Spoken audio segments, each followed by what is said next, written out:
Gracias por continuar esta mañana con nosotros. Vamos a recibir a Xiomara Núñez. Xiomara, la recibimos con un cafecito. Buenos días. Gracias. Xiomara Núñez es presidenta de un comité para el desarrollo de la mujer, pero además ha sido enfermera por muchos años. ¿Cuántos años de enfermera, Xiomara? Bueno, 37 años. 37 años. Se ven muchas cosas en 37 años. Sí. Y sobre todo yo trabajé en el Hospital Cabral Ibáez cuando se inauguró. Luego me nombraron en el Robert Reed. Yo le digo siempre a las muchachas que yo crecí en el hospital porque yo llegué con 18 años como auxiliar de enfermería y luego estudié licenciatura en enfermería y seguí como encargada del área de quemado. De ahí conozco mucho a Wichi, porque él iba a hacer los reportajes cuando teníamos el grandísimo problema de los fuegos artificiales en manos de los niños. Sí, que fue una lucha de este programa. Ahora cuando estuvimos preparando la semana pasada la despedida de Wichi Lora de las madrugadas, uno de los temas que salió fue, porque dijimos, ¿cuáles son los puntos más simbólicos? Y él recordó el tema de los fuegos artificiales. Sí. O sea que usted estaba trabajando entonces. Claro, yo viví cada uno de los reportajes, fue algo increíble porque pasamos de tener todas las camas ocupadas con niños que perdían las manos, los brazos, el ojo. Él lloraba cuando iba a hacer los reportajes. Y esa concientización que él hizo con el país redujo, hubo un año que él llegó y yo le dije, ni uno. Eso fue increíble. Fue increíble lo que hay pasó. Hay una pregunta, ya que este tema se está tratando, aunque otro tema que vamos también a evolucionar. En la República Dominicana, bueno, yo conozco la unidad de quemado de niños en Santiago, he estado ahí varias veces. ¿Hay unidades de quemados en otras partes del país? Solamente hay. Robert Reed, el Arturo Grullón, que fue no hace mucho, o sea, no tiene el tiempo que tiene la de Robert Reed. Y ahora en traumatología hay una unidad, pero de adultos, no de niños. De niños, nosotros recibíamos todos los niños del país. Y había momentos en que no solamente estaban en el área de quemado, sino que estaban diseminados por el hospital. Entonces, hablemos del tema que nos ocupa ahora. Háblenos de esta guía, ¿de qué se trata? Bueno, la guía, que la hicimos ya hace varios años, pero que queremos reeditar, es una guía de trabajo para educar al personal que trabaja en las emergencias. Porque fíjate qué pasa, nosotros nos dimos cuenta de que en los hospitales las enfermeras no manejan adecuadamente, las enfermeras ni ningún otro personal de salud, cuando llega una mujer agredida. ¿Qué pasa? Nosotros tenemos una situación calamitosa con las autoridades, con la fiscalía y todo eso, porque exigen pruebas, pero no van a los sitios a decirle cómo colectar las pruebas, cómo sacar el expediente, cómo hacer la documentación del hecho. Y encima las mujeres llegan con el agresor que la lleva. O sea, usted vivió la experiencia y Sí, se vio la experiencia en las... Sí, inclusive allá en el mismo hospital, en el Robert Reed, en el área de quemado, nosotros teníamos niñas, por ejemplo, que eran violadas de 3, 4 años y luego se le derramaba agua caliente, le llamábamos la quemadura del pantalón, porque le derramaban agua caliente en la zona genital, porque la quemadura deforma y luego tú no sabes cuál fue el trauma. ¿Y eso era frecuente? Sí, era frecuente y recuerdo ahora a la doctora Molina que nos ayudaba muchísimo, que es la ginecóloga del hospital. Nos quedó el trauma con 2 niñas que nos pasó y luego cada una que llevaba ese tipo de quemadura, pues procedíamos a investigar y hacerle el experticio del lugar. El primer contacto que tiene una víctima de violencia probablemente sea el hospital, el centro hospitalario. Y la emergencia. Y las emergencias sobre todo. Entonces usted está diciendo de una situación que a mí sí que me llamó la atención cuando conversaba con usted, y es que el agresor le acompaña. Sí, casi siempre el agresor va con ella y contesta las preguntas. ¿Qué le pasó? Ella se cayó, pero tú comienzas a tener esa intriga porque todo él lo responde. Háblale, dile, ¿cómo fue que te caíste? Una pregunta. O sea, le va dando la respuesta. Correcto, no hay ningún mecanismo de separarlo y poder atender a la Bueno, niña o a la mujer aparte. Eso es lo que queremos con la guía. Perfecto. Tratar de educar a ese personal que cuando alguien llega y tú ves la conducta sospechosa, entonces tienes que hacer discretamente, porque te puedes meter.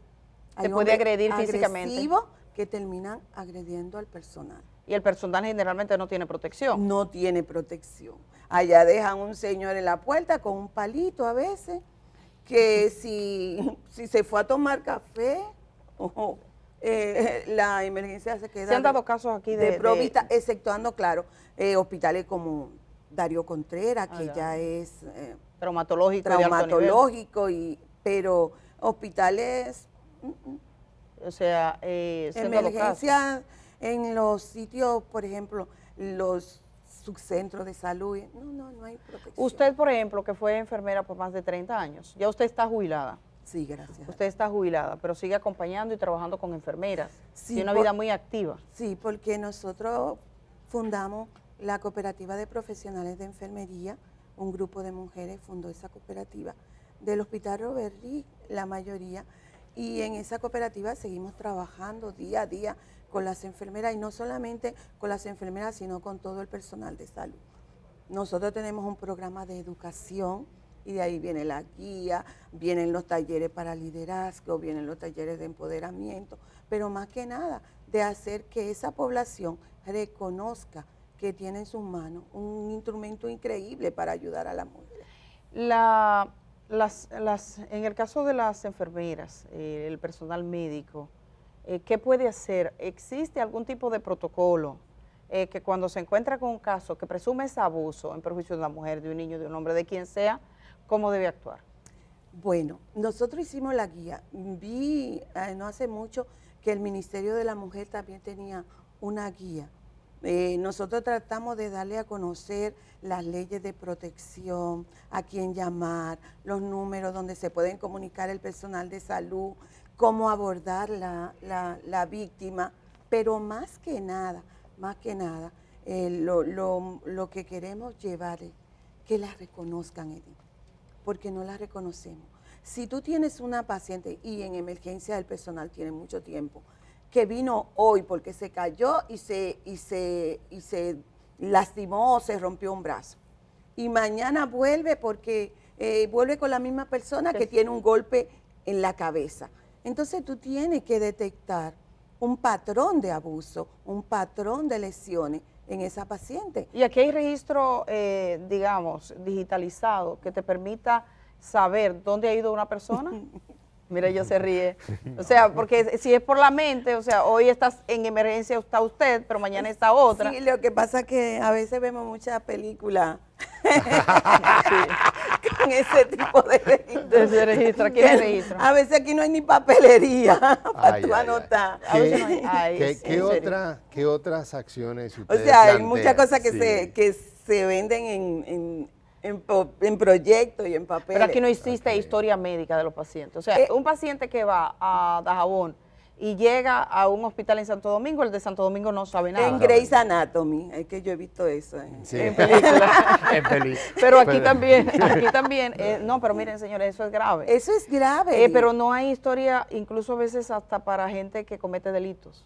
A veces se quedan, o sea, los registros. Pero Sí. es que el problema no solamente la no documentación, también está el otro problema. Tú llamas, por ejemplo, de la emergencia, a la policía, calladito, porque el agresor está allá afuera. Adivina cuándo llegan.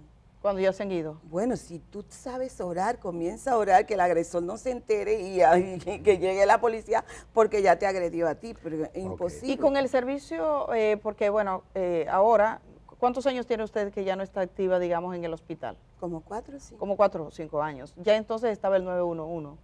¿Podría un hospital llamar a una unidad del 911 ante un caso así? ¿Hay algún tipo de convenio, acuerdo? No, Que se le avise, ¿no? Es a la policía. Bueno, la última capacitación que dimos, yo hice ese tipo de preguntas a las muchachas porque le estamos dando seguimiento para ver qué tanto casos han detectado, cómo va si está dando resultados. pero igual tenemos ahorita vi lo de la justicia que liberó al señor Alexi. El problema es, Eddie, que son personas de escasos recursos que se ven entre la espada y la pared.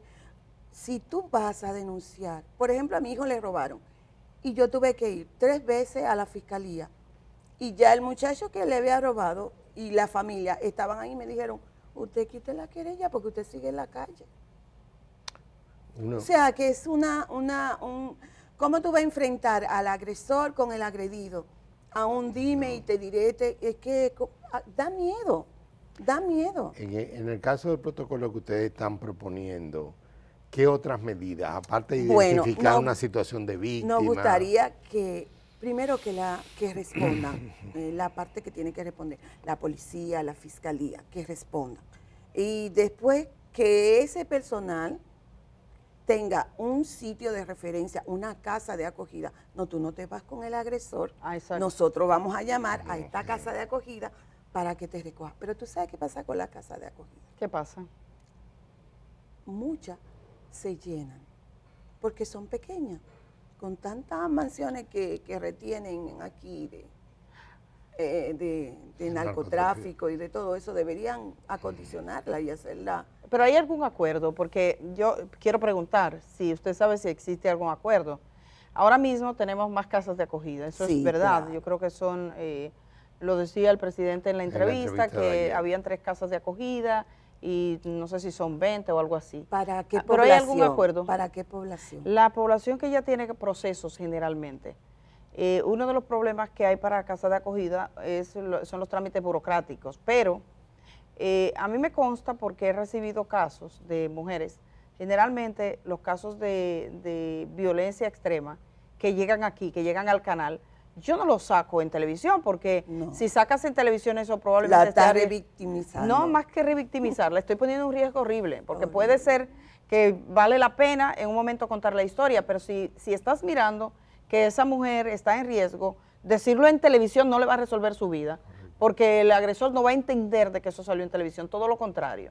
Entonces la llevan, pero a veces el Ministerio Público, en lo que se hace la denuncia, esto debería operar que sea automático. Llegó una persona, se descubre que tiene signos de violencia de este tipo, agresión de su pareja o expareja, y que los órganos actúen, que la Fiscalía, el Ministerio Público, siempre se ha abogado por eso, como en los embarazos en adolescentes, que tú vienes un señor mayor de 70 años con una niña de 14 y tú ves que no es su papá, tú dices, bueno, aquí estamos frente a un delito. ¿No existe nada de norma como esa? El problema es, Edith, es que para actuar necesitamos prueba, denuncia. Claro. Ese es el problema. Si la Fiscalía se empoderara, independientemente de lo que la víctima diga, estas son las pruebas, estas son las consecuencias. Y por ejemplo, vamos a poner el caso que se da mucho en las niñas. Llegan con un adulto, pero también va la mamá. Y la mamá atestigua que ese embarazo, que es de su novio y que está consensuado y que... Entonces, es un problema de que aquí deberían aplicarse la ley y decir, no importa. A los 14 años tú no tienes edad para consensuar nada. Correcto. Y menos con un adulto mayor.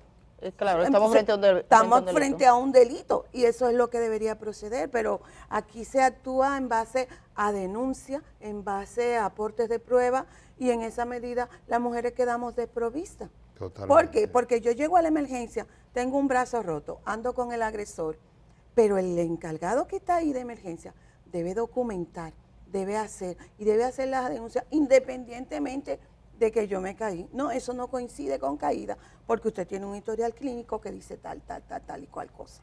Entonces vamos a investigar. ¿Qué tantos casos usted encontró en su práctica, digamos, de servicio, de esa naturaleza, de que le llegara un caso que usted supiera de una vez que era efectivamente una agresión? Bueno, eso se aprende mirando, fallando, y volviendo se hace repetitivo. Entonces, aquí no hay una documentación, sino que tú aprendes ya por instinto. Me pasa con la primera, ok, pero cuando viene el segundo caso, no puede ser coincidencia. Entonces, cuando tú comienzas a documentar y a registrar y a advertir al personal, porque ni siquiera tenemos, luego de la frecuencia con que venían niños violados, que no nos dábamos cuenta. Estoy hablando que yo entré a Robert Reed en el año 79. No saquen cuenta, por favor. Le dije al principio que yo crecía ya. Sí. Entonces, cuando usted entró, esos temas no se trataban. Esos temas no se trataban, esos temas estaban completamente vedados.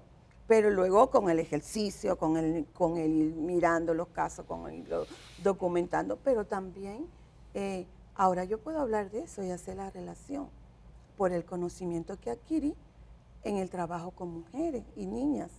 Pero antes solamente era ponerse la mano en la cabeza. Es curioso lo que estamos hablando aquí, porque esa es una línea como un frente de batalla en contra de las violaciones de mujeres, pero también de niños y niñas. El otro caso también es en las escuelas. Los profesores nuestros en todo el sistema escolar no tienen entrenamiento en descubrir cuando un niño o niña que está frente a él muestra señales de haber sido violentado.